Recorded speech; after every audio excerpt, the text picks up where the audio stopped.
Des unités d'un type entièrement nouveau viennent d'apparaître dans l'armée française. Les compagnies de haut-parleurs et tracts, dont 3 sont déjà en action en Algérie.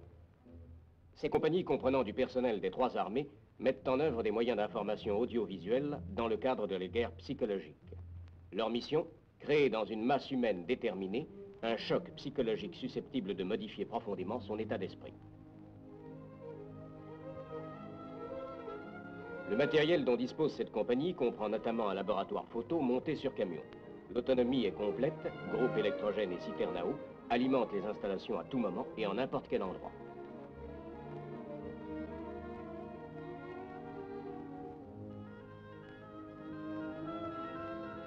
Tout événement dans la zone traitée peut donc être exploité par l'image dans des délais minima.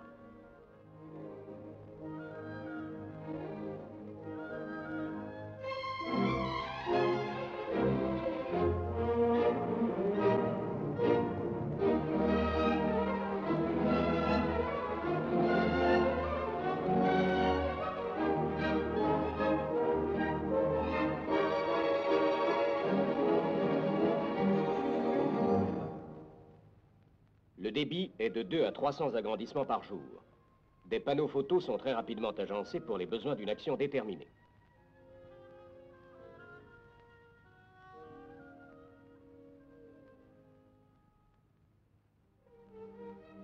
Dans un atelier de sonorisation doté de plusieurs magnétophones, on prépare des émissions qui seront retransmises par haut-parleurs.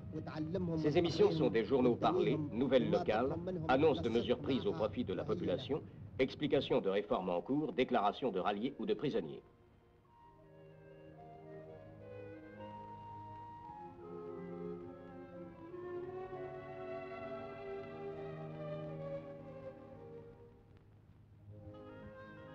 Un atelier de reproduction monté sur camion est chargé de l'impression rapide de tracts qui accentueront l'impression produite par les photos et les émissions de haut-parleurs.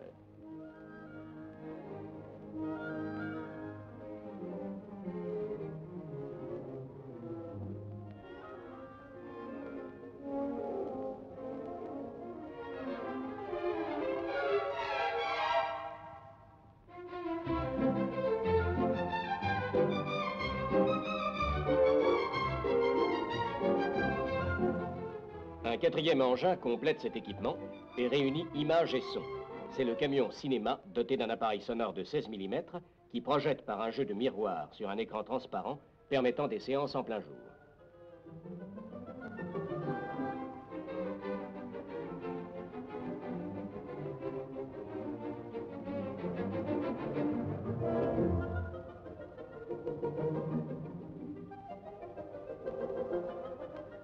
La mise en œuvre de ces moyens est préparée par le travail de la section renseignement, travail qui consiste essentiellement à analyser l'état d'esprit de la population. Une liaison extrêmement étroite doit être établie et entretenue avec le commandement militaire local, commandant de secteurs et de quartiers, les organismes d'action psychologique, 5e bureau et officiers itinérants, et enfin avec les autorités civiles, en particulier les officiers des SAS.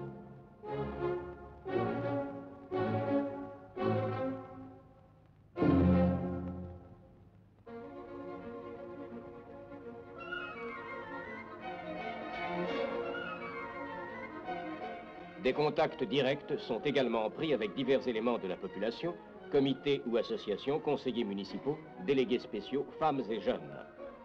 L'opinion réelle des gens, leurs préoccupations, les événements dont ils ont été témoins et l'emprise plus ou moins forte de la propagande adverse constituent la carte psychologique de la zone à traiter. Celle-ci étant clairement établie, le commandant de la compagnie peut alors décider de la forme et de la nature de l'action à entreprendre dans le cadre des campagnes ordonnées par le commandement. À la ferme où cantonne la compagnie, tout est paré pour le départ. Et des éléments de la section action se mettent en mouvement. Véhicules, haut-parleurs approvisionnés en bande magnétique enregistrée, camionnettes chargées de tracts et de panneaux photos et camions cinéma.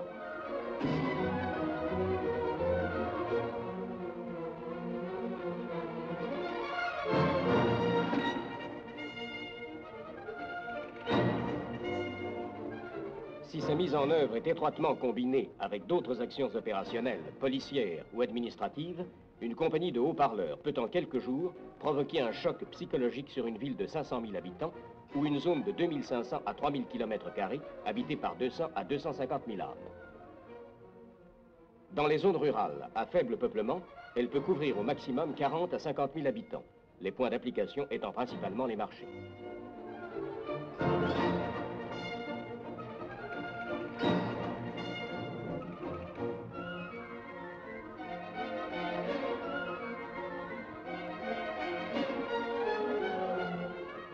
Dans ce cas, en effet, c'est particulièrement sur les marchés qu'on peut toucher une foule nombreuse, comprenant les habitants des petites localités dispersées dans le bled ou la montagne.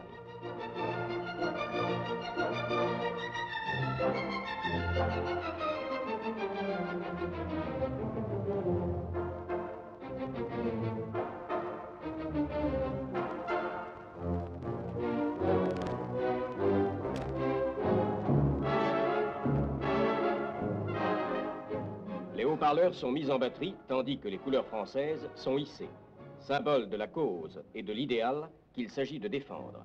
Les magnétophones sont branchés.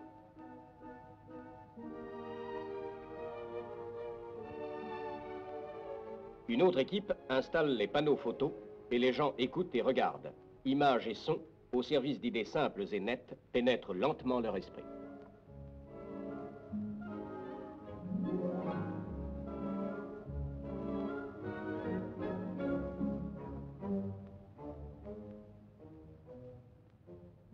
Plus loin, à l'ombre des arbres, le camion cinéma fonctionne. Et la magie de l'écran attire tous les regards. Films récréatifs, documentaires et quelques films d'information tournés dans la région même, où les spectateurs se retrouvent eux-mêmes dans leur cadre familier.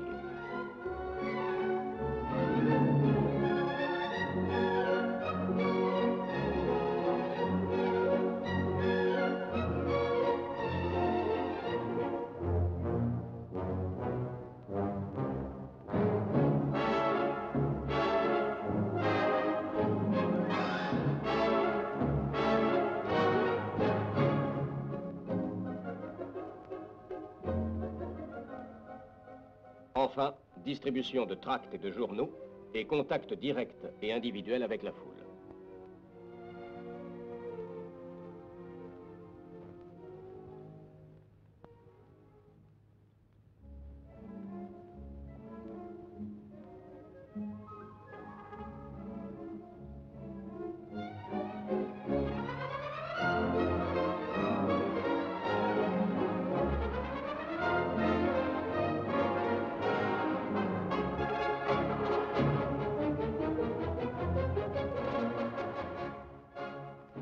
Les résultats obtenus par les compagnies de haut-parleurs ne peuvent être évalués par des signes tangibles, mais partout où elles ont été employées en Algérie, elles ont exercé une influence considérable sur les foules, allant de la simple détente des esprits jusqu'à la conquête des cœurs et des âmes, avec un accroissement notable de demandes de protection et de ralliement, comme du volume et de la qualité des renseignements fournis par la population.